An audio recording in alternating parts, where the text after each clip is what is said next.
It was 15 years ago that Sam Witwicky teamed up with the Autobots to battle the evil Decepticons in Michael Bay's Transformers. Since then, not only has a lot of time passed, but also much has changed in the movie series. In this video, we do not want to take a look into the future as usual, but rather focus on the past. What made the first movie of the Transformers series so special, and why were so many things different after the third part? These are the questions we will be looking into today, and we hope that we can evoke a bit of nostalgia as well. And perhaps, now it is even the time to rewatch the series.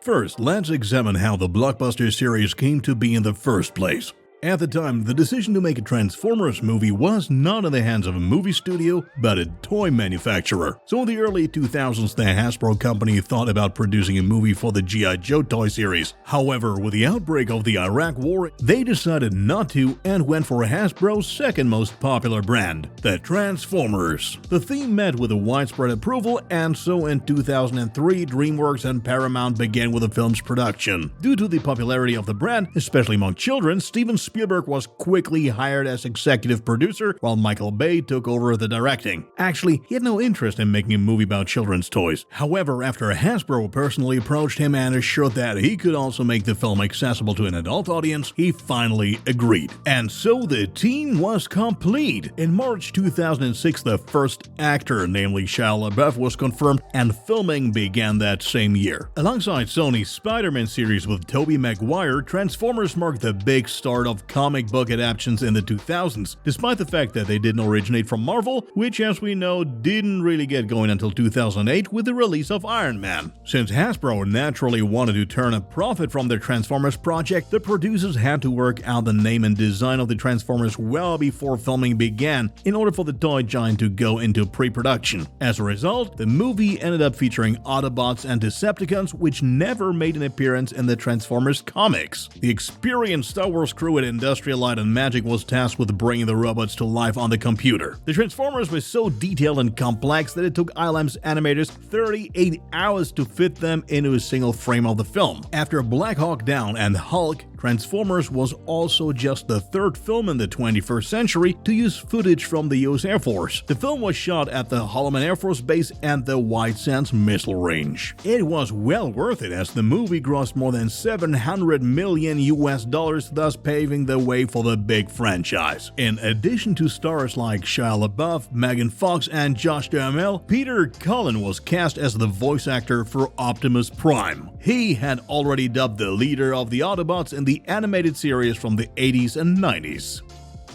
But what plot did the creators come up with for the big screen appearance? First, let's have a brief overview of the history of the planet Cybertron, which was home to a race of intelligent machine creatures with the ability to transform their bodies into other forms. Once, Optimus Prime and Megatron ruled the planet together. However, Megatron wanted to rule over the entire universe. As a result, there was a battle between the Autobots and the Decepticons. Megatron was after the Allspark, a cube-shaped artifact that had once given life to the machines on Cybertron. The Autobots knew they had no chance of winning, so they launched the Allspark into space. It landed on Earth, as did some Autobots and Decepticons. Years later, young Sam Witwicky finally gets his own car from his parents. With this car, he wants to impress Michaela, a teenage girl from his school. Even though he's not completely satisfied with it at first, he is soon astonished. His car is in fact an alien named Bumblebee who has long been hiding on Earth. It turns out that the location of the Allspark is burned into the glasses of Sam's great-grandfather. 100 years ago, he had found both the Allspark and Megatron in the ice.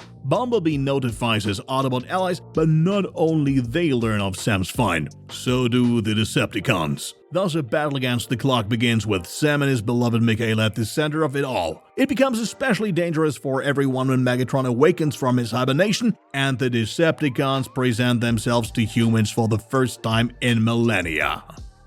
At the time, the film had everything a successful action movie needed. Cars, robots, explosions, and of course, a bit of bare skin. Presented here by Megan Fox. But what also stands out is the heroization of the US military. This was not well received by the press, given that the crimes of the Iraq War were slowly but surely being dealt with during this time. Worth mentioning is the final battle in the fictional place Mission City, in which the military fights together with the Autobots. Such scenes are consistently backed with heroic music and lots of bursts. In spite of heavy criticism from the press, in the second part, also in the final battle in the desert, the creators went the extra mile. Within a few minutes, the military manages to attack the Decepticons on international soil with air and naval units and land forces, again of course with dramatic music and lots of explosions. A scenery which at that time caused us to get goosebumps and which conveyed the feeling that America is strong and ready at all times. It's easy to forget that reality looks a little different. Transformers therefore naturally offered a flawless and entertaining distraction from everyday life, and thus perhaps exactly what the audience wanted.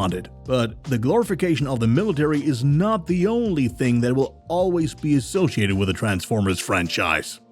Due to the big popularity of the first film, sequels were of course inevitable. The second part was still very reminiscent of the previous one, but then came the first major change in the movie series. Megan Fox announced that she was no longer willing to take on the role of Michaela, primarily because she was not happy with the way her character was being used stylistically. In keeping with the motto "Sex Sells," she was in fact mostly busy showing herself off scantily dressed in provocative poses in the first two parts, which was the reason for her to drop out after 2 films. However, she was not the last person to leave the movie series. After the third installment, almost the entire cast left. Shia LaBeouf immediately announced that he would devote himself to his role in the Indiana Jones franchise in the future. Well, we know how that turned out. Josh Duhamel and the rest of the cast likewise looked for new opportunities. Anyway, they did manage to find a popular new face for Transformers in Mark Wahlberg, although the fourth film was not well received by all fans. So, Josh Duhamel, John Turturro, and Tyrese Gibson were brought right back into the team. Even Julie White returned to play the role of Judy Witwicky. What other role Sam's mother will play, however, is not entirely clear yet. A spin-off film for Bumblebee followed in 2018. The 6th part of the main series was already confirmed in 2019, but due to the pandemic, the release was postponed to 2023. We have also made an original about Transformers Rise of the Beasts, so if you want to know more about that now, just follow the link at the end of this video. A further Transformers movie has also already been announced for the year 2025, however there is no title for it yet.